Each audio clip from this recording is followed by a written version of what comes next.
Hey everybody, another episode of Why Me. First, let's step back to the one that I was on my trip to Florida.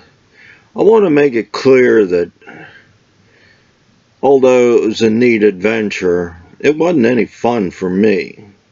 I mean, first I,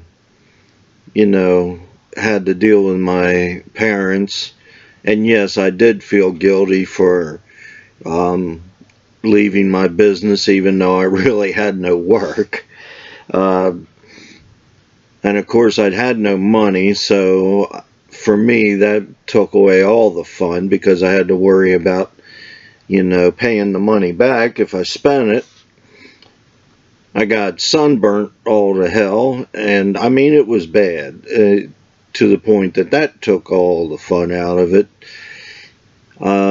And I had to worry about what was going to happen when I got back home, knowing that my father was a nutcase. I mean, he did one time threaten to cut up my equipment, and then he threatened to cut up my brother's equipment, and back as children, I mean, he even held an axe up as if he was going to split my sister's head wide open. So, this is not a man you just ignore and go on and have a good time. Fortunately, my mother welcomed me home just because she seemed to be worried that I may think that I wasn't welcome. And my father really wasn't much worse than any other time. He was always a bastard, so what the hell. And going back to the video even before that, I wanted to say that all this time since I've gotten out of college, I am still searching for God and a better understanding of Him. I haven't given up on that, even though I'm not living the way I should at all. I'm trying out churches, and luckily my mother was realizing that her church, the one that I grew up in, wasn't of any value. So she was looking around, and because of her, later on I found it. I started going where she was going and fit in very well. So I still was seeking God and wondering what was going on, but except for talking to my friends a little bit and trying to get them all to go to church with me, which, I mean, we'd go to church and then we'd go out drinking. It seemed very very critical or very contradicting. But really, real Christians are nothing but regular people that just believe and know that Christ died for his sins. That's the only thing different between them and anybody else. They sin just the same. They try not to, and hopefully during their life they improve. And that's kind of the goal of a lot of my videos, why I'm not childish. So I'm in the need of a car, and I had gone to a dealer to see what a brand new El Camino would cost, and one built the way I wanted it was like $5,800. Now these are the newer, smaller ones. So we're heading, well, this would be the last generation of El Caminos before they took them off the market completely. And I guess it was my mother who found a used El Camino at a dealer, believe it or not, about a mile from where I live right now. The place is still open, Cross Keys Automotive or something like that here in right outside New Oxford, Pennsylvania. So went there, had this one that was fully loaded. It was the older style, so it was larger, and it was the last year of the large style.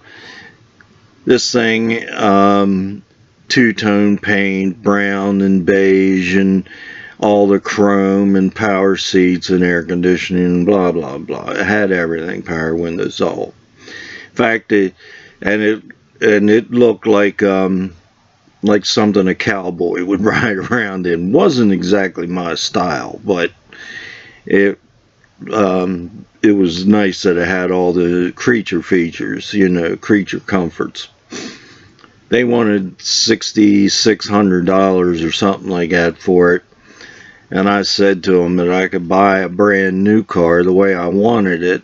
But of course it was not going to have air conditioning and power windows and all that kind of crap. For $5,800. And they dropped the price to like $6,200. Well, my mother came along with me, and so because she was willing to sign for it, I ended up coming home with a really nice El Camino. And when I said this thing is like something a cowboy would ride around in, all it needed was the Longhorn horns mounted to the front of it, and this thing would have been right from Texas itself. So anyway, I got this car. I drove the piss out of it, and for quite a few years. Very dependable car, except for a hesitation problem, but a friend of mine took care of that. I gave it to him after I got pissed off at it for hesitating, and I told him, I said, don't give it back to me until it runs right. And so he used it as his daily driver, and he got it fixed. It ran really good after that. So now I'll kind of set you up for the way how I met my wife. We had this dance hall that was right around the corner from my house, even though we're a farming area.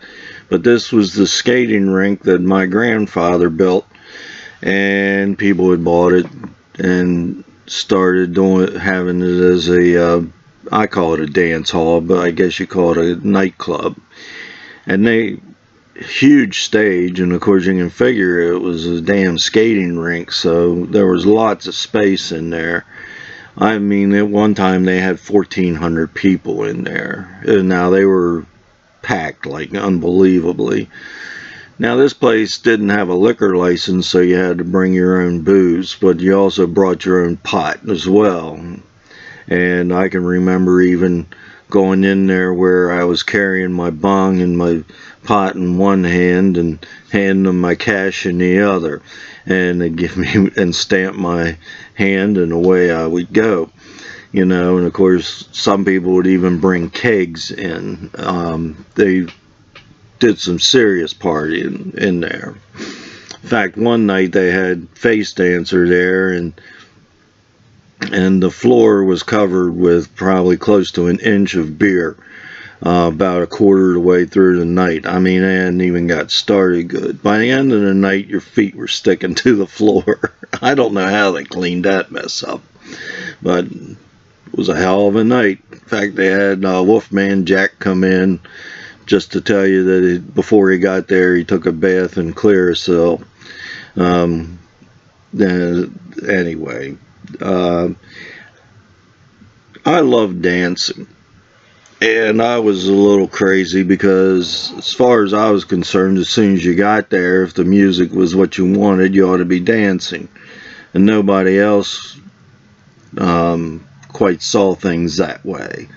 So I was out on the floor a lot of times long before other people were, and no, it wasn't because I was drinking.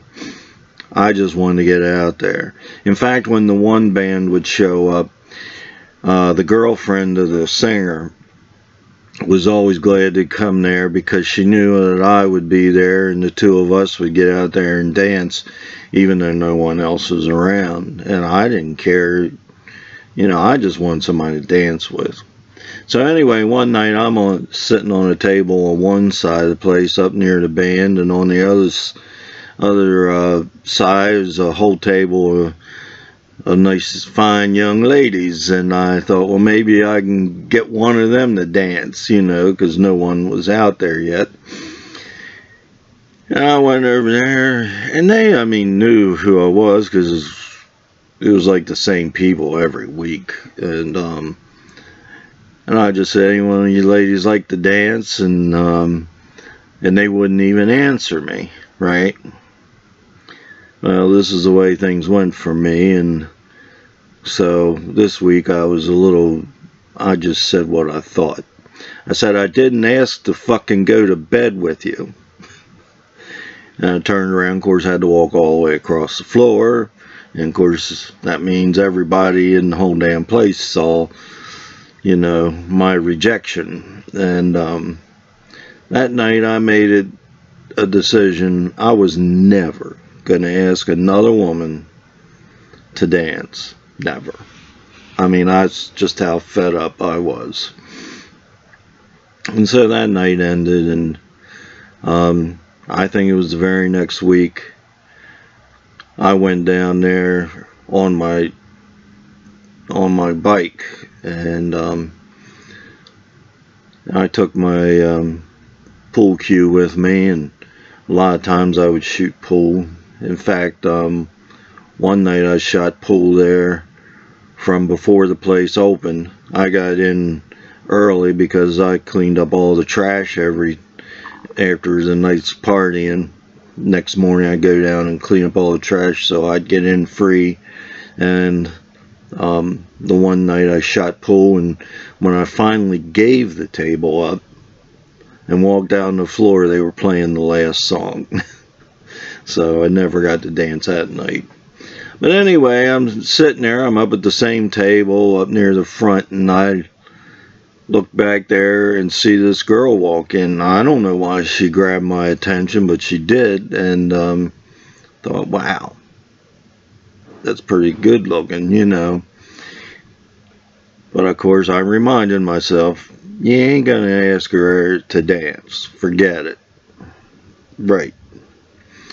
So I'm sitting at my table, which was basically a picnic table, and she comes up, and you know, there's my motorcycle helmet, my pool cue sitting on the table, and a couple beers, and a friend of mine, he rode his bike, so his shit's sitting there, and he's back shooting pool. And her and her friends sit down there, and I'm thinking, no. So anyway, the music is just what I want to hear, and so I'm really wanting to dance, and I finally convinced myself, look, she's just sitting across the table. All you have to do is turn around, ask her if she wants to dance, and if she don't, you just turn back around and keep listening to music. So that's what I did. I turned around, and I swear that I didn't even get the words out of my mouth, and she had a hold of my arm and had me drug out on the dance floor. And of course, without any effort at all, she gave me her phone number, which is kind of funny because that's how all my relationships have started. They always have given me their phone number, even though I didn't even ask. So anyway, with her, I actually called the very next day, which was a Sunday, I believe, and she invited me over. So, alright, what the hell? Well, I had to borrow a car because this actually was before I owned my El Camino. I got my stories in the wrong order. So anyway, I go over there, and here she comes out to meet me in this low-cut top, and she's got, oh my gosh, she's got a pair of boobs on her, and I'm thinking, whoa, I don't remember them last night. And anyway, that was the beginning of the end, you might say. I met her parents. Her mother insists on having a kiss, which I never even touched other people up till then. So I had to give her a kiss, and then her father insisted on shaking hands, and he pointed out that that's not the way you do a handshake, and so then he taught me how to do a handshake, which I actually appreciated. He's a very good man and all. And then I go in the other room, sit down, just kind of watch some TV or whatever, and here's her two sisters, which I'm starting to debate now whether I got the best looking one or not. So, anyway, that was the beginning of the end for me. I was in love, and mainly because somebody was interested in me. It was nice to have that kind of a connection, and she seemed like a decent, respectable person, which in a lot of ways I guess she was. I'm afraid, though, that after going out with her a little bit, she realized that my family at least appeared to have money, and she saw me as someone that could provide her with security. I don't want to say she was a money grubber, but that was, that's part of what a woman looks at, is whether you can provide for them. So we ended up, it wasn't even 5 months, I guess, till we ended up being married. But then here in the beginning of our relationship, this is before the El Camino. Unfortunately, I told him in the wrong order. I decided, because of her, that I would quit doing drugs, and so I actually threw away my last crystal meth while I was driving down the road with her one day, and I also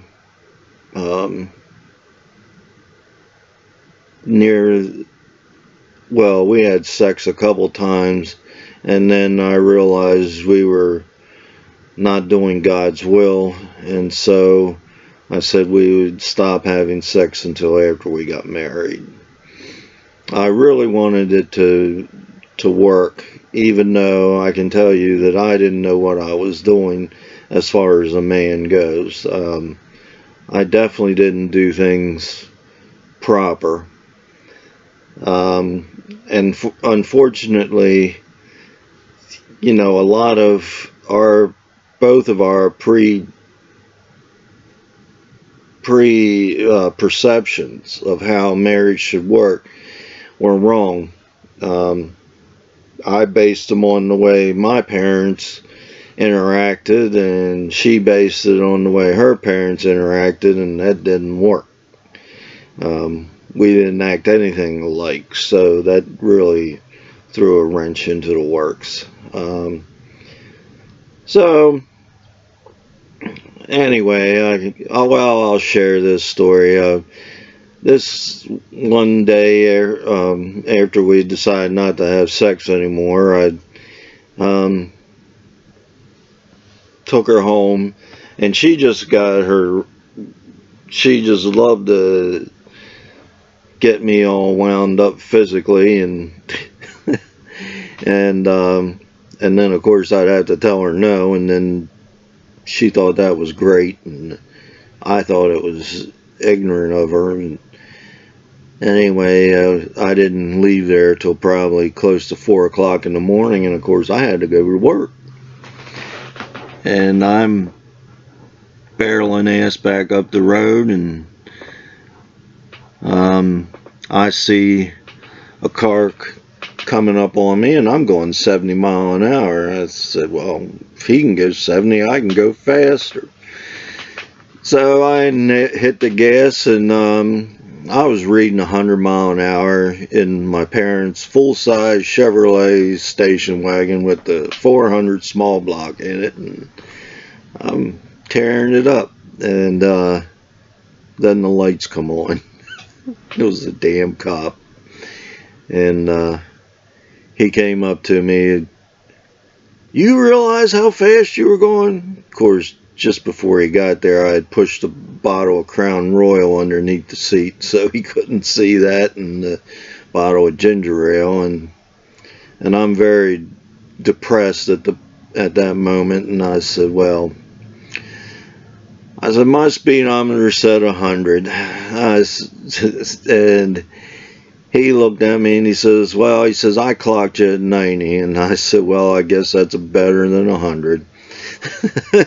And he just went back and wrote me up, and that was the end of it for me. I mean, I ended up having to go to classes, and I had this one thing where I go down into the basement of this church, and there's just this big open room, and right in the middle of it with nothing else in there. Nothing.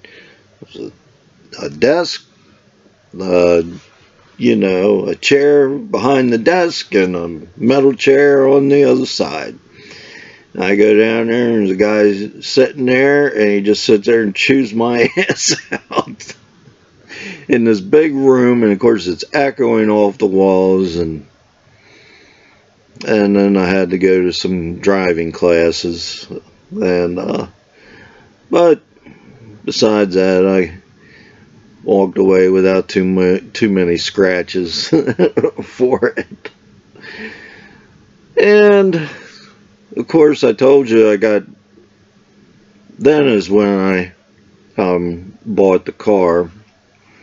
And then shortly after I bought the car is when I got fired from the place up in Hanover, because I questioned how the training was done and all that. So that's how that all ended. And I'll then tell you next time, I guess, about my starting on my new job, and maybe the progression into getting married, and then also moving into my own business full time. See ya.